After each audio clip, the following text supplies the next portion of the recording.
Hello friends, welcome to my YouTube channel on Advanced Excel.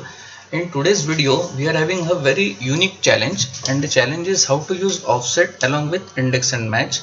Trust me, there is not even a single video on YouTube where this index and match have been put together along with offset and sum. Okay, so our challenge is to prepare a dynamic drop list using offset and index and match. So the moment I select here a month, total for that particular one has to appear over here. Okay, and the challenge is we have to use offset along with index and match. Okay, so before we do that, let's first of all highlight the month which is totaled using conditional formatting, and it's easy thing.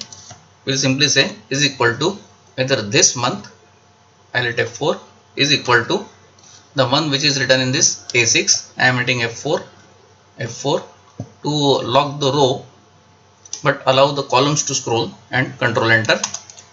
Now we'll select this. I'll say control C, again control enter, and we'll select this range of cells where we want that conditional formatting to apply. We'll go to conditional formatting, new rule, use formula to determine which cell to format, and format values where the formula is true. Control V, things are okay for format. We'll select this color, okay, and I'll press OK again. So here it is. Okay, so the moment I change this month from March to say June month is selected. You can simply delete this. Okay, so this first thing is done. Now coming to the second thing, which is the main challenge, how we can use index and match along with offset. Now I know that offset itself is a very difficult function, and using it along with index and match, we are taking that difficulty level to the highest, but that's how it is. The more complex the challenge is, more we learn.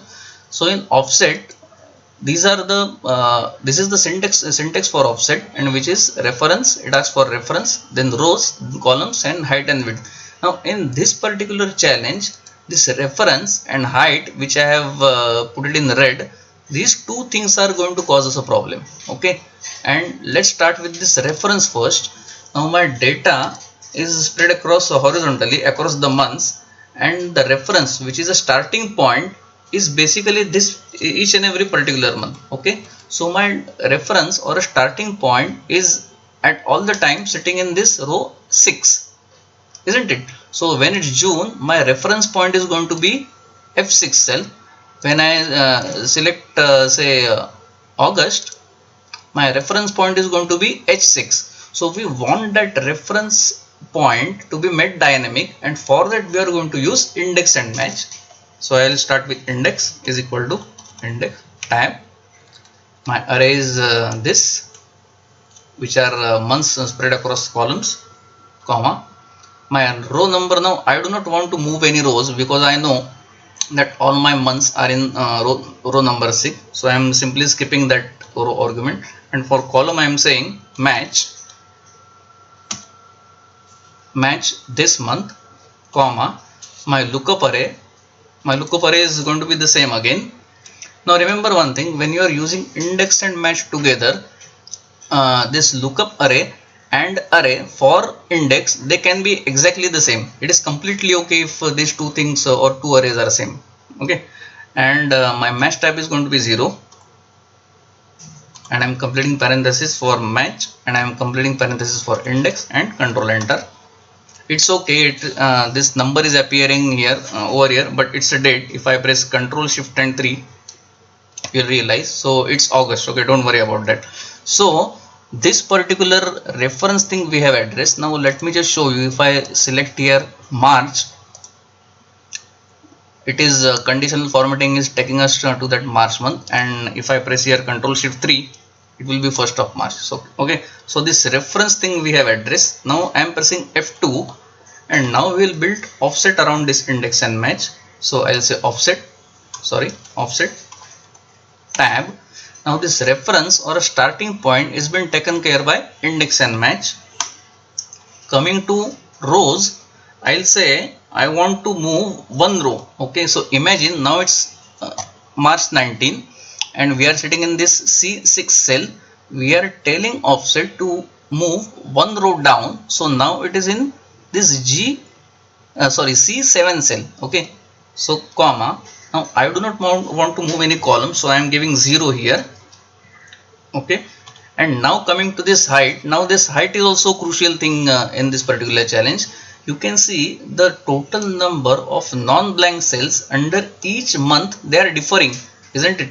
In this January there are say 8 rows which are non-blank, but in say September there is only one row which is non-blank. So this number of non-blank cells are differing, but we know one thing, that at any point of time the maximum number of non-blank rows will be 1, 2, 3, 4, 5, 6, 7, 8, 9, 10, 11 and 12.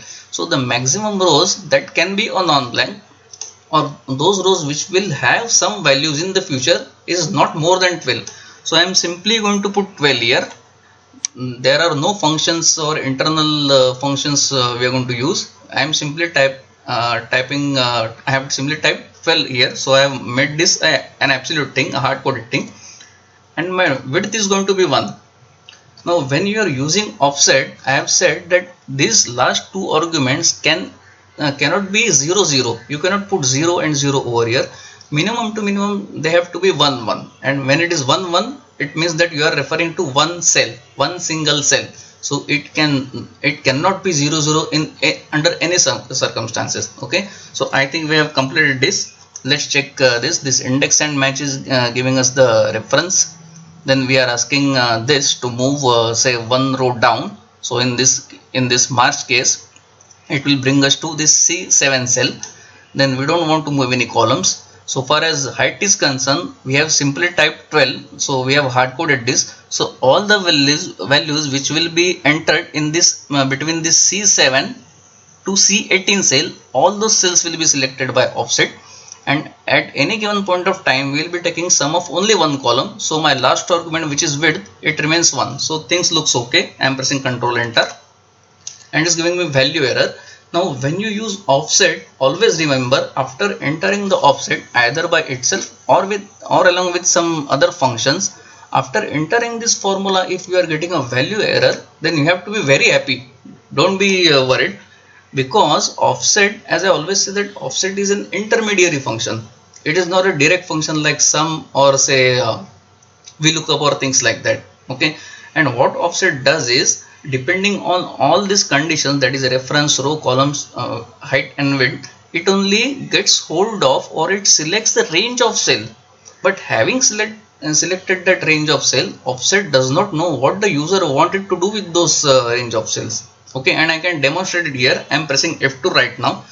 Now we are dealing with this March month, right? So I am pressing F2 here, and the moment I press F9, you will see that offset has selected all these ranges. So it has selected this 7738, all these values offset has selected depending on this criteria which we have defined inside it. So I am pressing F9 right now, and here it is: 7738, 7622, 7901, 7918, 8143, 7946, 6755, and then there are these 4 zeros because those cells are blank right now, and that is happening because we have hard coded that height argument to be 12. So I am simply pressing Ctrl Z and Ctrl Enter, and now we'll simply press F2, and we'll surround this offset with sum, and sum always asks for the range of cells, and this offset along with index and match,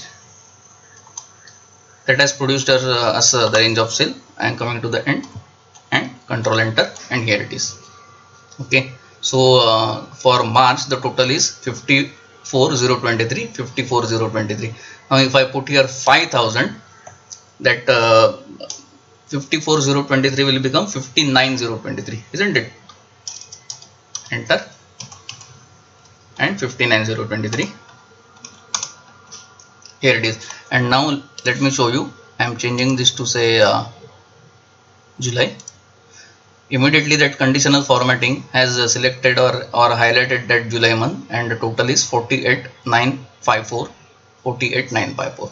So friends, this is how you can use offset and index and match together to create a dynamic drop list. So for totaling a particular month which are